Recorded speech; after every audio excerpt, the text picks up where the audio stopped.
Donc si on interprète ça de manière simple, en français facile, ça signifie que après avoir investi 10 000 euros, tu vas devoir attendre de 4 ans, 2 mois pour entrer dans tes frais si le loyer et le remboursement restent constants. Oui, mais ça c'est pas le cas. Le remboursement ne reste pas constant et le loyer ne reste pas constant. Commençons par le loyer.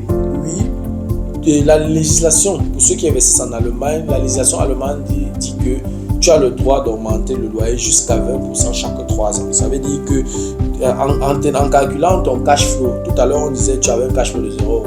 Mais si après 3 ans tu augmentes le loyer de 20%, ton cash flow ne sera plus 0 euros, ton cash flow va augmenter. En augmentant donc ton cash flow, ça augmente ta marge proprement dite. Et quand ta marge proprement dite augmente, et la marge proprement dite est au dénominateur de ta fraction. On était à 10 000 euros divisé par ta marge proprement dite. Ça veut dire que si le dénominateur augmente, alors la fraction diminue. Donc la durée du roi va diminuer si ta marge proprement dite augmente. Donc le fait d'augmenter le loyer, tu augmentes ton cash flow. En augmentant le cash flow, ça diminue donc la durée du roi. Et ce n'est pas tout. Le remboursement aussi ne peut pas rester constant puisque tu as pris un crédit par annuité. Le crédit par annuité veut dire que tu payes certes la mensualité chaque mois, mais au fur et à mesure que le temps passe, la dette diminue parce que tu paies, tu rembourses. Il y a un taux, il y a un montant pour le remboursement. Donc comme la dette diminue, alors les intérêts, la valeur des intérêts diminue aussi. Pendant ce temps, pour que la mensualité soit constante, si l'intérêt diminue, alors le remboursement doit augmenter puisque nous sommes dans un crédit par annuité.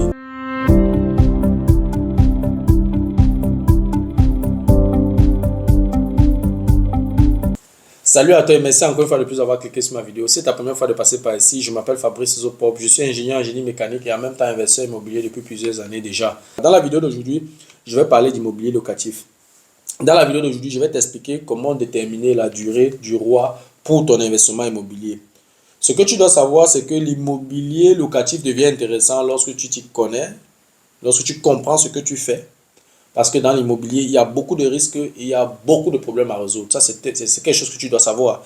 L'investissement immobilier, ce n'est pas une promenade, ce n'est pas le voir bébé, tu ne vas pas t'asseoir avec les amis pour boire du vin. Non, non.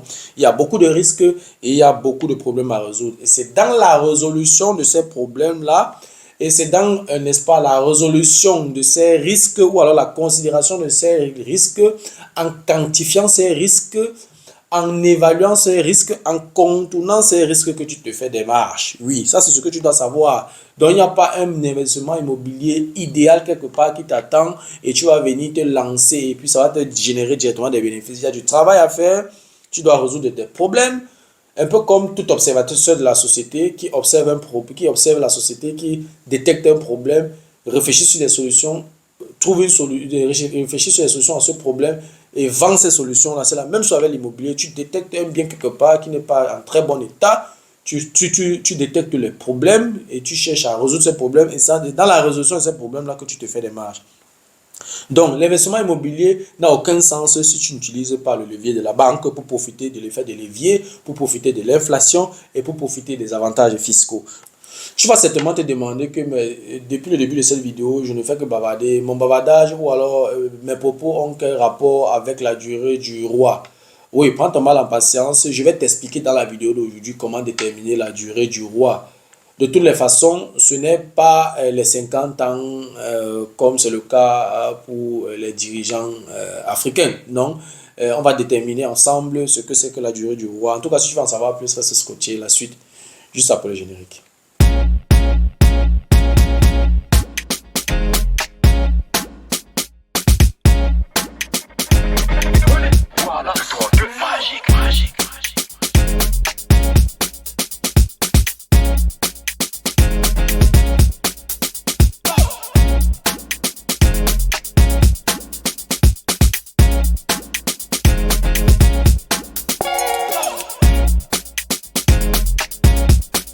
Voilà, comme je l'ai énoncé à l'introduction, je vais t'expliquer dans la vidéo d'aujourd'hui comment déterminer la durée du roi pour ton investissement immobilier. Ce que tu dois savoir, c'est que roi, d'abord, ROI signifie Return of Investment, qui signifie tout simplement retour sur investissement. Aussi simple que ça. Bon, on utilise roi juste pour simplifier les choses et c'est un peu plus facile dans le jargon économique et tout.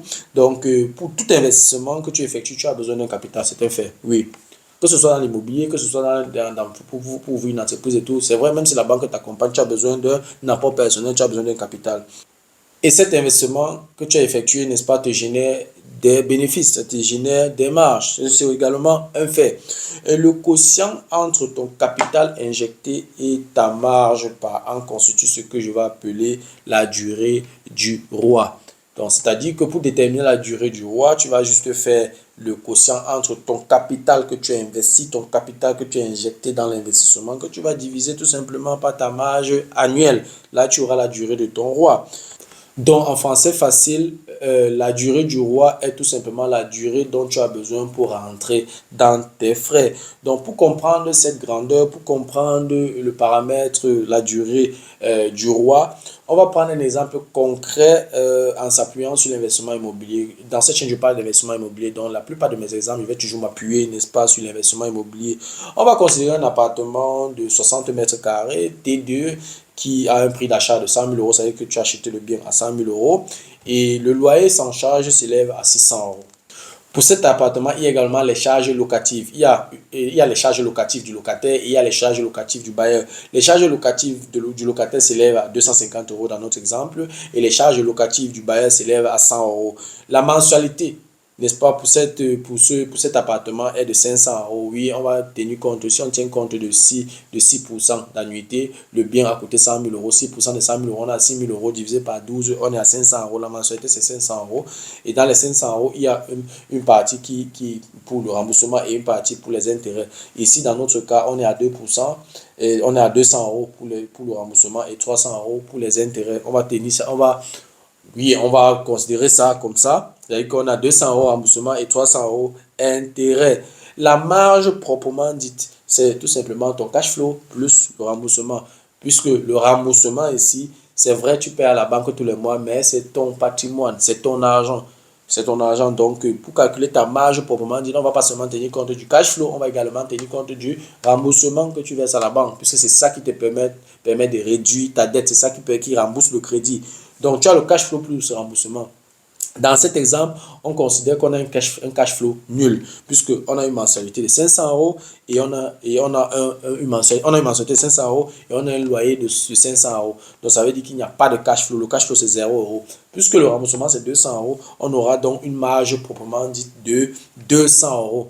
Quelle est donc la valeur de la durée du roi? Tu as besoin de combien de temps pour entrer dans tes frais? Tu as utilisé, tu as obtenu dans cet exemple, les frais supplémentaires pour l'acquisition s'élèvent à 10%. Ça veut dire que si le bien a coûté 100 000 euros, les frais supplémentaires pour l'acquisition, c'est 10 000 euros. Ça, c'est ton apport personnel. La plupart des banques aimeraient bien que lorsque tu viens acheter un bien, que tu viennes au moins avec les frais supplémentaires pour l'acquisition. Ça ne veut pas dire qu'il n'y a pas de banques qui peuvent te financer sans apport personnel. Il y en a, mais très peu. Donc, dans la plupart des cas, tu dois venir avec les frais supplémentaires pour l'acquisition. Et dans ce cas ici, dans notre exemple, on est à 10%, donc 10 000 euros. Donc, pour calculer la durée du roi, on doit juste faire 10 000 euros qui est ton apport personnel qu'on va diviser sur ta marge proprement dite. Et ta marge proprement dite, on a dit, c'était 200 euros par mois. 200 euros, et comme on calcule sur l'année, on va donc multiplier par 12, on sera à 2400 euros. Donc, pour déterminer donc, la durée du roi, on fait le capital investi, ton apport personnel, les 10 000 euros qu'on va diviser par 2400 euros, ce qui nous donne quelque chose comme 402 mois. Ça veut dire que tu as besoin donc de 402 mois pour entrer dans tes frais.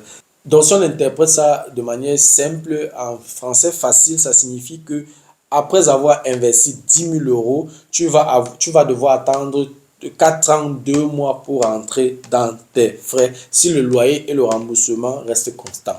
Oui, mais ce n'est pas le cas. Le remboursement ne reste pas constant et le loyer ne reste pas constant.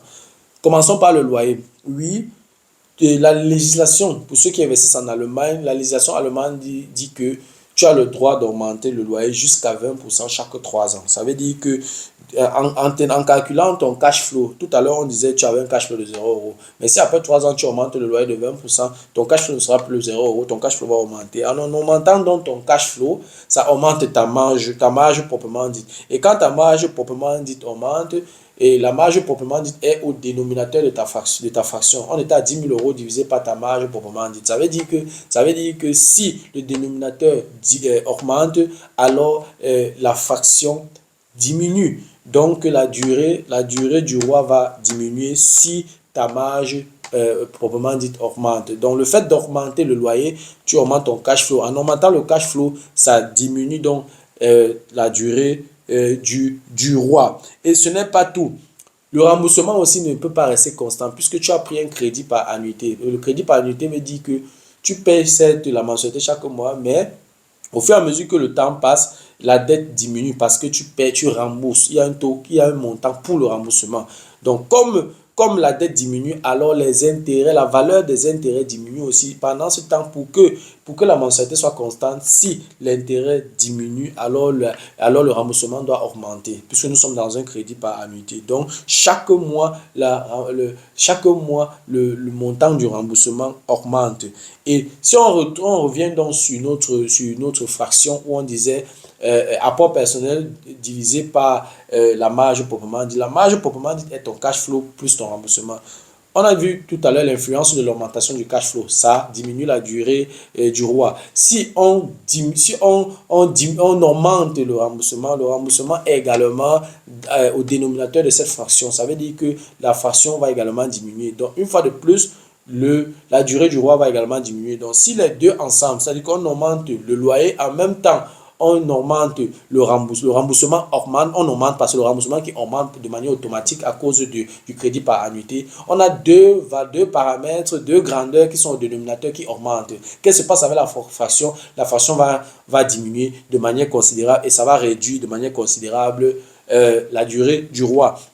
Rentrons dans notre exemple, on considère que tu as augmenté le loyer de 600 euros à 700 euros, c'est-à-dire de 120 euros, pardon, donc de 600 à 720 euros, tu as le droit d'augmenter de 20%. 20% de 600 euros, c'est 120 euros. Donc 20%, c'est un cinquième. 600 divisé par 5, on est à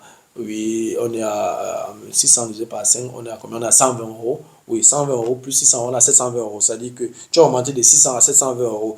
La durée du roi sera donc, on considère que le remboursement est resté constant, ce qui n'est pas le cas, ça va augmenter, mais pour rendre le calcul facile, on considère que c'est resté constant. On prend une augmentation de 120 euros. Ça veut dire quoi? Ça veut dire qu'on a maintenant une marge, on a une marge proprement dite plus de 120 euros plus 200 euros qui était le remboursement, ça fait 320 euros.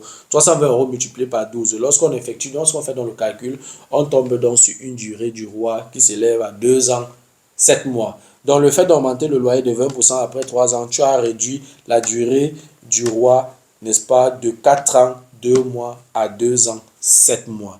Donc, voilà à peu près ce que c'est que la durée du roi. Donc, on voit donc que pour réduire la durée du roi, tu dois augmenter le loyer et en même temps, tu dois réfléchir des stratégies pour augmenter en fait ton cash flow. Et c'est en augmentant ton cash flow, tu réduis de manière automatique la durée du roi. Et voilà, le remboursement augmente de manière automatique parce que c'est un crédit par annuité. Donc, j'espère que mon explication t'a permis de comprendre ce que c'est que la durée du roi, la durée du retour sur investissement. Voilà, c'était tout ce que j'avais à dire sur cette thématique. J'espère que la vidéo t'a plu, j'espère que la vidéo a été à la hauteur de tes attentes, j'espère que tu as pu apprendre quelque chose. Voilà, si la vidéo t'a plu, je te prie de la partager au maximum. Et si tu aimerais de temps en temps regarder ce genre de vidéos, si les thématiques de cette chaîne t'intéressent, abonne-toi tout simplement à cette chaîne pour ne manquer aucune vidéo.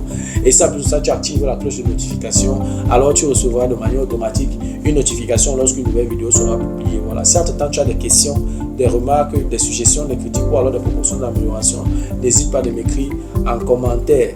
Un like me ferait énormément plaisir. Merci encore pour ta disponibilité. Merci pour ton attention. C'était Fabrice Zopop. On se dit donc au revoir et à la prochaine. Ciao.